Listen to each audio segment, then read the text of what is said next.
We are into the round of 16. Now, who do you have to win it? It's Spain against Georgia. You would expect Spain to win it. It's Germany against Denmark. You also would expect Germany to beat Denmark, although Denmark can be a difficult side. It's Portugal against Slovenia. Portugal should win that game. It's France against Belgium, and unfortunately, I believe this is the time where Belgium has to say goodbye to the tournament. It's England against Slovakia. England still has to win it. I know they've been performing very poorly, but you'd expect them to win it. Then it's Romania against the Netherlands. The Netherlands should go through. Then it's Austria versus Turkey. Austria probably being the most impressive team of the tournament so far, topping the group of death with the Netherlands and France. They should beat Turkey as well and continue the impressive showing and make it into the last 8. Italy and Switzerland, I actually think it's going to be a very difficult game, and this time I believe Switzerland will beat Italy. I think Switzerland are more resolute. I think Italy have shown their cracks lately. Because of that, I am going with Switzerland to shock people and beat Italy to make it into the last 8. If you look at the two streams, you can clearly see that one stream is way harder than the other one.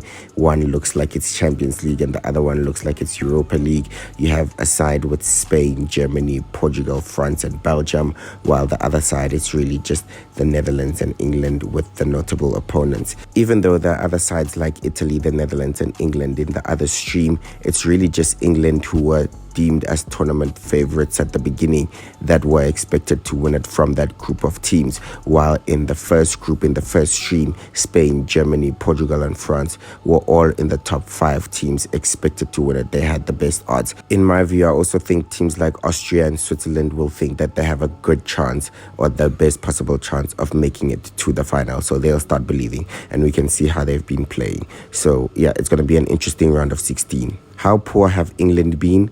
Yes, a positive is that they've been the best defensive teams and defense wins you titles, so it's a good foundation to have. However, their attack needs to improve. They hardly create any chances whatsoever and barely score goals. I mean, you'd expect them to beat Slovakia, but once they start facing the more difficult teams, then you'd expect them to be exposed that really struggle, because they're already showing signs of struggling, unfortunately.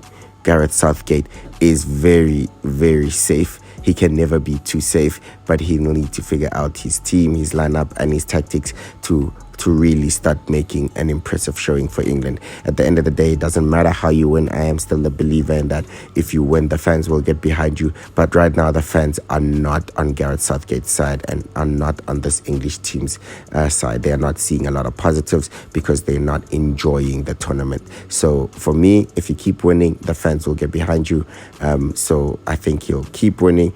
But the problem is when they start getting to the quarterfinal, because this is the team that's expected to go all the way and win it this year.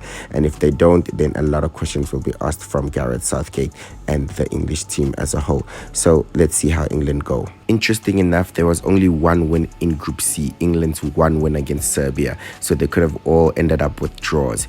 Imagine that. That's very crazy. But Denmark and Slovenia had the same point, same goal difference. They drew the game, same goals scored, same goals conceded, same number of yellow cards, and they were only separated by the fact that Slovenia got a yellow card to their assistant manager. So because of that, I think it's the rules of fair play. Denmark were given the highest spot in the table. Crazy. It was pretty sad to see Croatia being knocked out, but to be honest, they knocked themselves out. They couldn't concentrate. They conceded 2 last-minute goals in 2 games, in their last 2 games. Unfortunately, that's on them and their defense. Unfortunately, football is not like that. It doesn't always have a happy ending, and now Modric would probably retire without an international trophy. They finished 2nd in the 2018 World Cup, and I think they finished 3rd or in the semi-finals of the 2022 World Cup. So that's unfortunate for Modric, and it's pretty sad. Ronaldo is still waiting for his first goal in these Euros,